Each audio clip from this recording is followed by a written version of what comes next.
তিন সিস্টেমে ব্যবসা করবেন। কয় সিস্টেমে? সবাই বলেন, আরো জোরে বলেন। এক নাম্বার হচ্ছে মোশারাকা সিস্টেম। মোশারাকা, পার্টনারশিপ।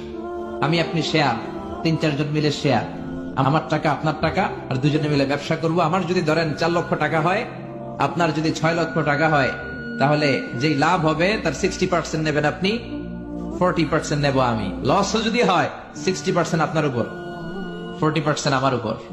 এই ব্যবসাকে বৈধ করেছে কে? আরো জোরে বলেন না। 2 নম্বরে হচ্ছে আল মুদারাবা।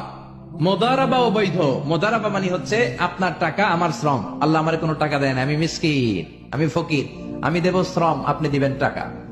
কত পার্সেন্ট লাভ হলে কে কতটা নিব এটা আমরা ভাগ করে নিব, কিন্তু লস হলে আমার কোনো লস নাই, কারণ আমার শ্রম আপনার টাকা, আমি যে খাটছি এটাই তো আমার লস, ঠিক কিনা? কথা বলেন। আর টাকা যেহেতু আপনার, পুরো লস নেবেন আপনি। এই সিস্টেমও ব্যবসা যায়। 3 নাম্বার হচ্ছে আল মুরাবাহা।